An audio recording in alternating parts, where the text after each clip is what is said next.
자, 하나님 말씀입니다. 사도행전 14장 8절에서 15절을 봉독해 주시기 바랍니다.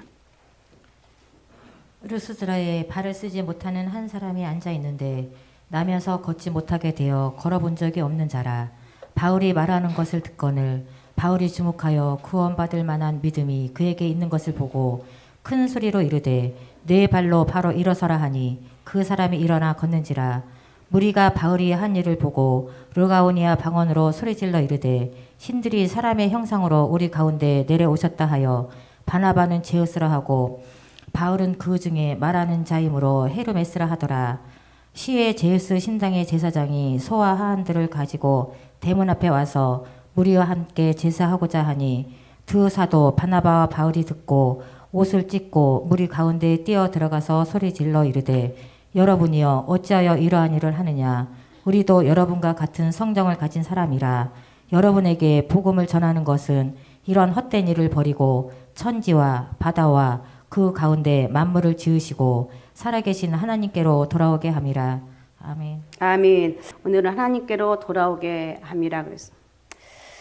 오늘 우리에게 주시는 말씀은 사도 바울이 루스드라에서 안진뱅이를 그러니까 옛날에는 안진뱅이라고 그러니까 걷지 못하는 사람을 극적으로 치료한 후에 일어난 사건입니다. 인간이 자기를 우상화하는 데서 어떻게 벗어날 수 있을까 하는데 아주 귀한 메시지. 여러분 생각해 보시기 바랍니다. 자기 혼자 일어설 수 없어 앉아서만 불편하게 지내는 사람이 사도 바울의 명령과 함께 벌떡 일어나게 되었으니 본인은 말할 것도 없고 거기에 함께 있던 사람들이 얼마나 놀랐겠습니까? 그럼 너무 놀라서 바울과 바나바를 보고 신이 인간의 몸을 입고 내려왔다고 해서 그들에게 엎드려 제사하려고 했습니다. 이런 때 바울과 바나바가 조금 무딘 사람이었다면 아마 그들의 제사와 경배를 생각 없이 그대로 받으면서 그 특권을 즐겼을지도 모르겠습니다. 그러나 바울과 바나바는 옷을 찢으면서 그들이 하는 일을 막았습니다. 그리고 그들에게 이런 헛된 일을 버리고 하나님 앞에 돌아오게 하는 것이 복음을 전하는 목적이라고 그랬어요. 우리가 전도하는 거, 우리가 예수 믿 사람들이 나오면 너무 기분이 좋잖아요. 최고의 기쁨은 전도하고 그 사람이 예수 믿고 나 교회 다니겠습니다 하면 나오는 거예요. 그러면 내가 있다고 얘기하잖아요. 내가 한 거야. 맞는 말이에요. 내가 하는 것이 아니라 하나님 은혜를 주셨어요. 하나님의 은혜가 없이는 전도할 수가 없어요. 성령의 역사가 없이는 하나님 앞에 돌아올 수가 없다는 거예요. 그러니까 이런 일을 버리고 하나님 앞에 돌아오게 하는 것이 복음을 전한 목적이고 하나님께 이렇게 기적을 이렇게 하신다고 말씀하고 있습니다. 이렇게 해서 그들이 서야 될 자리에 바로 설 수 있도록 깨우쳐 주었습니다. 이것은 내가 우상이 되려는 것을 극복한 아름다운 교훈을 이 당대와 후세 오늘 우리들에게까지 말씀해 주고 있습니다. 오늘 우리에게 주신 말씀을 이해하는 데 도움이 되기 위해서 루스드라의 신화 하나를 소개하려 합니다. 오래전에 제우스와 헤르메스라는 신이 루스드라에 왔었다고 합니다. 그런데 마을 사람들이 그들을 신으로 알아보지 못하고 냉대하고 배척을 했습니다. 이에 화가 난 두 신 제우스와 헤르메스는 루스드라를 멸망시켰다고 합니다. 그러나 그 마을의 농부인 빌레몬과 그의 아내 바오시스마는 이 두 신을 잘 대접했기 때문에 그 마을에서 유일하게 살아남을 수가 있었다. 웃기는데 하여튼 그랬대요. 그들이 살고 있던 집은 신전이 되었고 그들은 그 신전의 제사장이 되었습니다. 또한 그들은 이 마을에서 계속 살면서 자식을 낳아서 그 마을을 지켜나가게 했습니다. 그들이 죽은 후에 마을에는 두 개의 고목이 생겼는데 그것이 바로 빌레몬과 바오시스만 부부를 상징하는 나무였다는 이야기라는 것.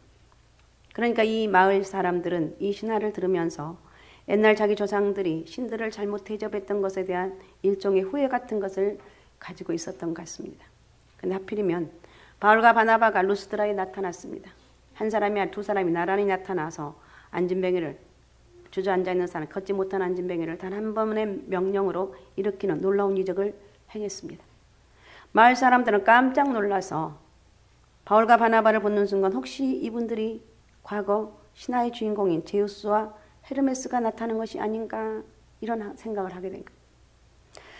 마을 사람들은 누구를 제우스라고 생각하고 누구를 헤르메스라고 생각했냐면 그들은 바나바를 제우스로 바울을 헤르메스 신이라고 생각했습니다. 왜 그랬냐면 바나바는 굉장히 키가 큰 미남이었대요.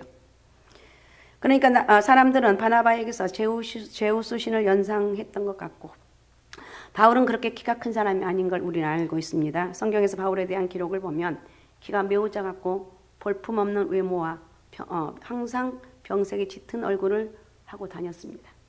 그러나 그가 한번 입을 열면 강직하고 단호한 메시지가 선포되었습니다. 바울의 그 날카로운 메시지를 들으면서 저분은 헤르메스가 사람의 몸을 입고 나타난가 보다 이렇게 생각하게 되었던 것 같아요. 그래서 사람들은 소를 가지고 오고 화환을 가지고 오고 하면서 옛날 제우스 신과 헤르메스에게 못다한 대접을 하기 위해서 바울과 바나바를 향해서 엎드려 경배하고 제사를 드리려고 했습니다. 여기서 어물어물하고 그냥 있었으면 바울과 바나바는 이 사람들에게서 찬송과 영광과 경배를 받게 되었을 것입니다. 절대 우리 이거는 금물이에요. 우리는 하나님께만 영광 돌리는 게 뭐예요? 예수도 나는 한 것이 아니라 주님이 하셨습니다. 아셨습니까? 내가 이렇게 많은 것을 한 것은 내가 한 게 아니라 주님이 하셨어요. 근데 우리 내가 했다고 막 얘기하잖아. 그거 내가 했어요. 내가 했어요. 잘한 것도 내가 한 것이 아니라 주님이 하셨어요. 사람들 마음속에는 자기를 우상하고 싶어하는 악한 본능이 다 있어요. 그러나 이 순간 바울 사도는 이 본능을 극복을 합니다. 이것은 정말 자기를 우상화하려고 하는 유혹이 많은 이 세대에 우리에게 아름다운 귀감이 되는 거예요.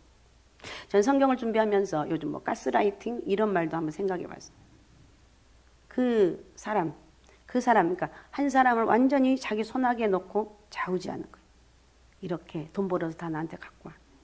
너 이렇게 하면 안 돼. 넌 그러면 큰일 나. 조그만 약점 하나 가지고 그 사람을 이렇게 가스라이팅 하는데 우리 특별히 학생들 절대 거기에 넘어가면 안 돼요. 그래서 혹시 여러분이 안 좋은 일을 해서 그 사람이 너 가서 일를 거야. 네 부모한테. 일러라 그래. 일러봐. 그러면서 딱 단호하게. 그러니까 이게 영적인 강함이 있어야 됩니다. 그러니까 여러분 그래서 기도하고 예배 드리면서 어떤 일이 있는가? 영적인 강함이 있는 거예요. 어떤 일에도 두려워하지 않는 거예요. 그리고 하나님 지혜를 주셔요. 할렐루야. 하나님 지혜를 주셔요. 성경을 자세히 읽어보면 우리 하나님이 가장 미워하시는 죄가 무엇인가? 우상숭배입니다. 우상숭배의 죄보다 더 단호하게 성경에서 금하고 있는 죄는 없어요. 이번 주에 이제 명절입니다. 명절이기 때문에 절대로 요즘 많은 제사들 안 지내는데 그래도 보면 엄청나게 제사 드리는 사람 모르기 때문에 그들을 깨우쳐야 돼요. 예수 믿어야지 된다. 예수 믿어야 저주에서 죄에서 해방될 수 있다. 이걸 얘기해 줘야 돼요. 사람은 하나님을 잃어버리게 되면 하나님의 대용품으로 우상을 향해 끊임없이 달려가고 싶어하는 악한 죄악된 근성이 있습니다. 하나님의 택한 백성인 그러니까 하나님만 섬겨야 될 이스라엘 백성들까지도 그들의 시선을 하나님에게서 옮겨 우상을 숭배하는 죄악을 범합니다. 구약시대 때 이스라엘 역사는 바로 하나님과 우상 사이에서 방황하는 역사라고 말해도 지나친 표현은 아니에요. 그래서 하나님의 사람들이 계속해야 할 일은 뭐냐? 우상을 정죄하고 우상을 파기하고 살아계신 하나님을 바라보게 하는 일. 절대 똑바로 예수 잘 믿고 똑바로 믿음 생활 잘하고 돈을 쫓아가는 것이 아니라 하나님을 쫓아가고 그런 여러분 혹시 그런 분들이 있다면 기도하면서 하나님을 쫓아가고 돈이 여러분을 쫓아오게 해야 돼요. 알았습니까? 여러분이 돈을 쫓아가면 안 되고 죄를 바르게 지키고 믿음 생활 바르게 해야 되는데 하나님 내가 안 그러면 내가 살 수가 없어요. 기도하는 거예요.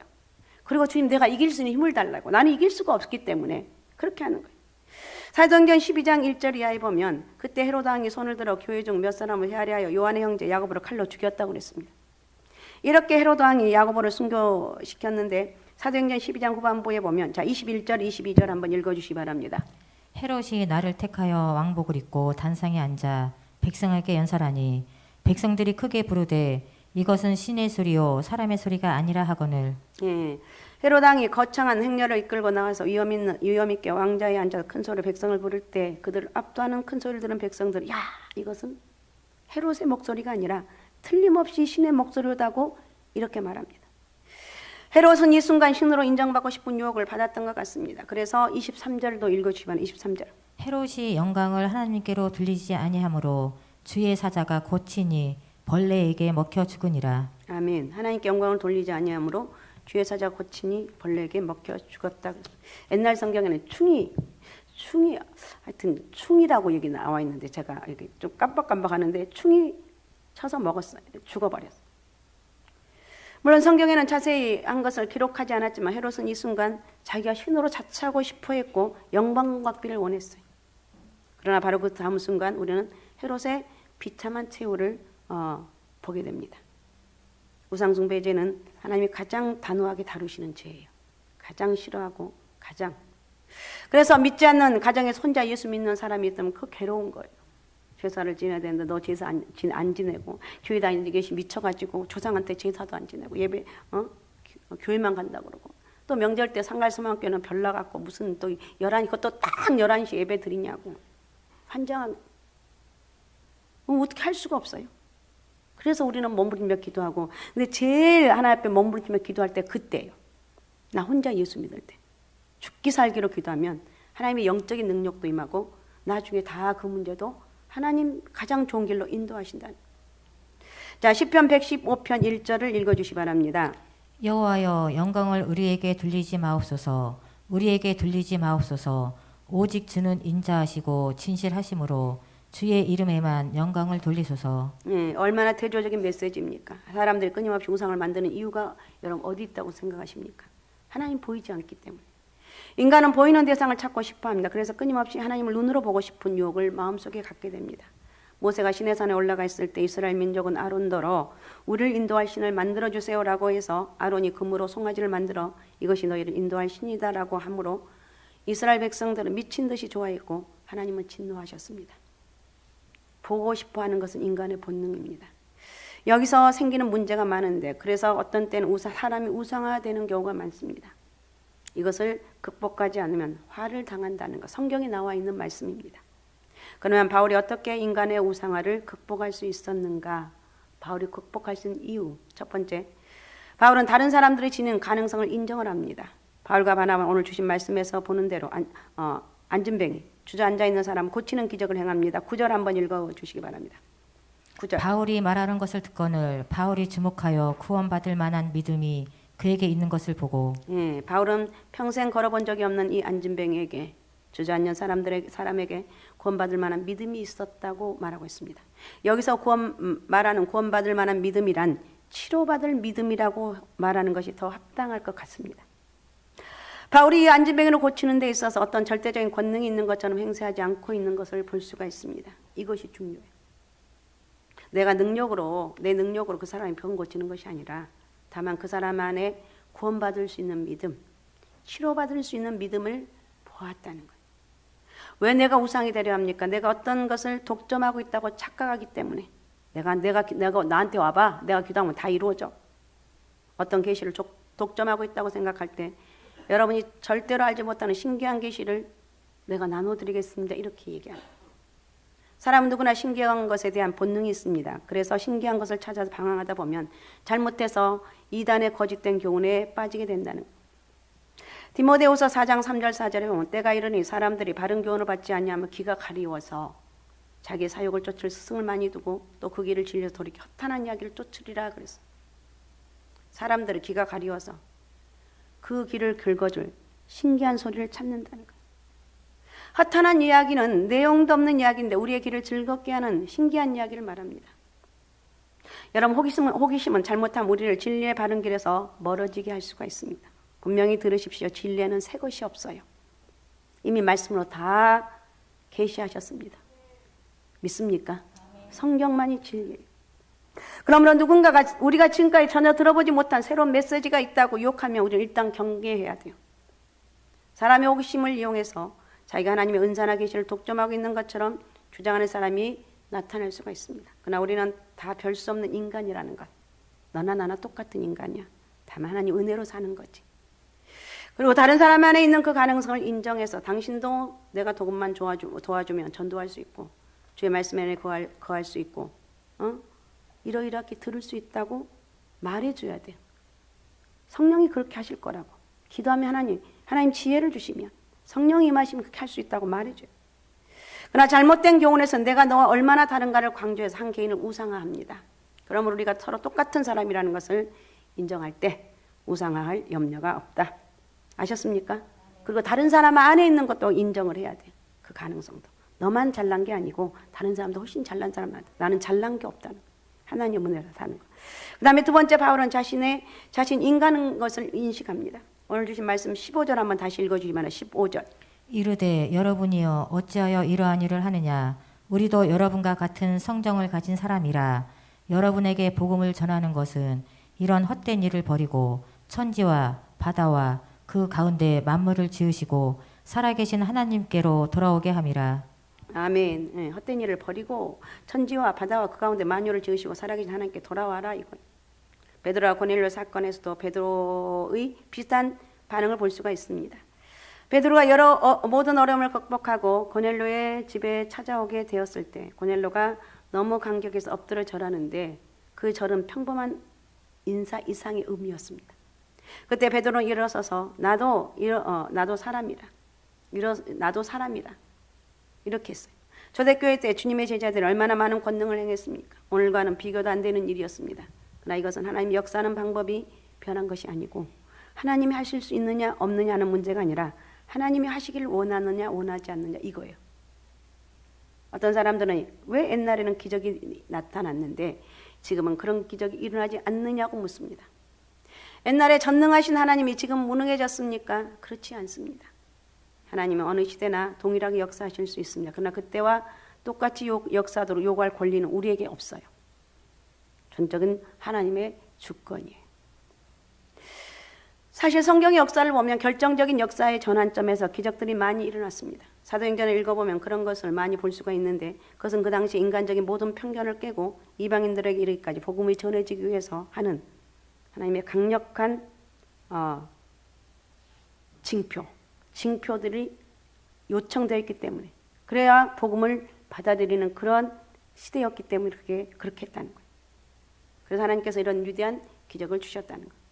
그때는 그것이 필요해서 주었고 지금은 필요하지 않아서 안 주시는 것뿐입니다. 그런데 우리가 꼭 기억해야 할 것은 사도행전 시대의 그리스도인들은 그런 큰 이적을 행하면서도 이거 잘 들으십시오. 자기들이 하나님 앞에서 인간이라는 사실을 조금도 잊지 않았어요. 베드로의 경우가 그랬고 바울과 바나바의 경우도 마찬가지입니다. 사도행전의 그리스도인들은 자기들이 하나님 앞에서 은혜로 구원받는 죄인이었던 인간이라는 걸 절대로 잃어버리지 않았어요.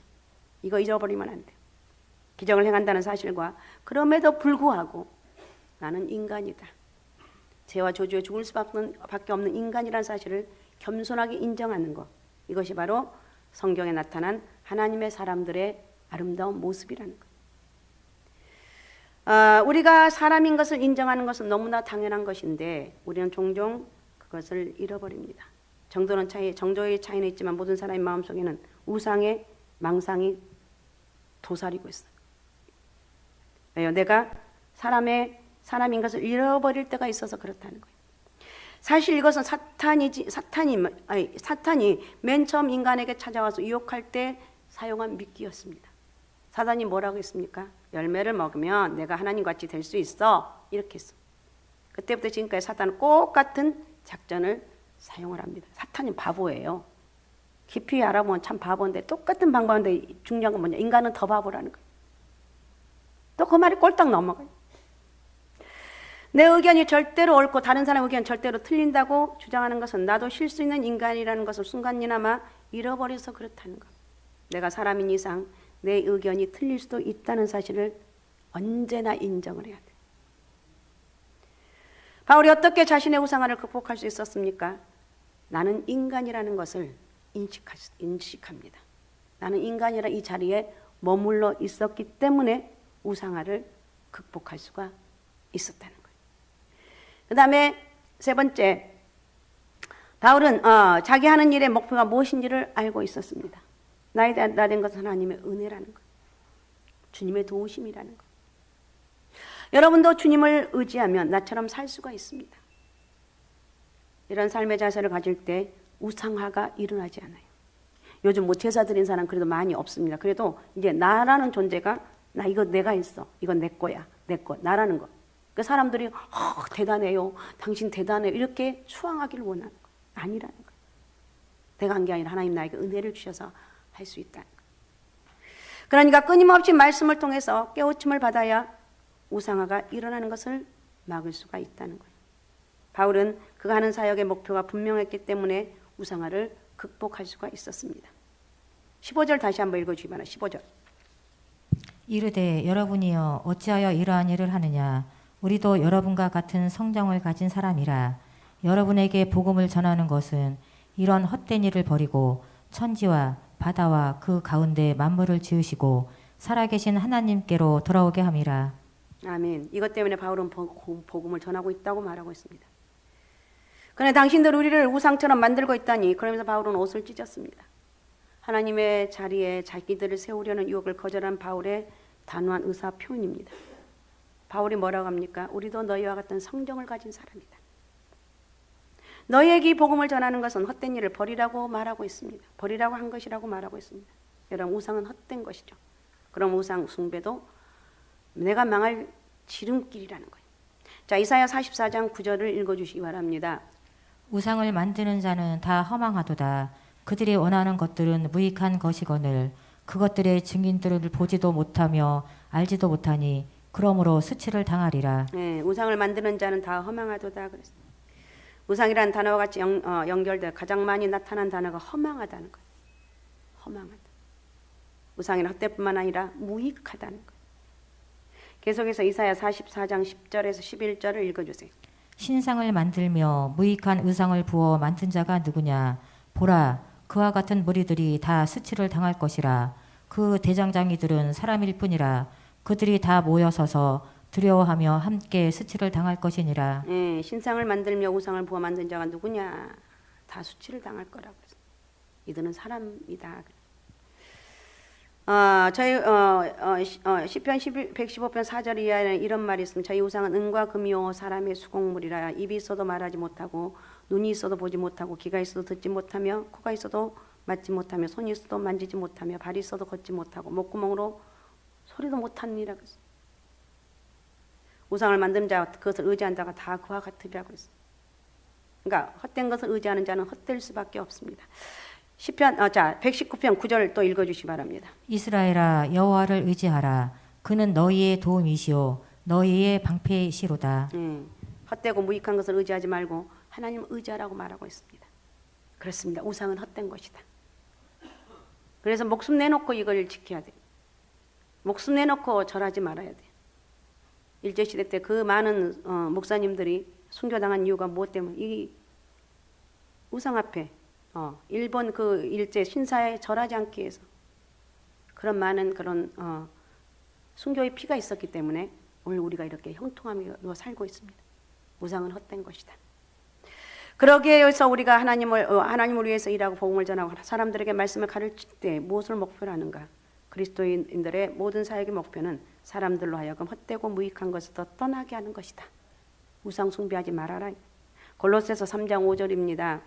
그러므로 땅에 있는 지체를 죽이라. 곧 음란과 부정과 사욕과 악한 정욕과 탐심이니 탐심은 우상 숭배니라. 네, 탐심은 우상 숭배라고 말하고 있습니다. 왜? 우리가 욕심을 품게 되면 그 대상이 내게 있어서 가장 중요한 관심이 되기 때문에 그렇습니다.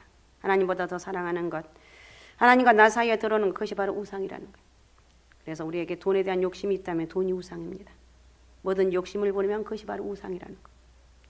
우리가 그리스도 안에 산다는 것, 하나님 일을 한다는 것은 무엇을 의미합니까? 우리가 붙들고 있던 헛된 것을 다 버리고 하나님께 돌아와서 하나님 내 삶의 주인으로 모시고 날마다의 삶에서 우상을 극복하는 증거가 있어야 돼.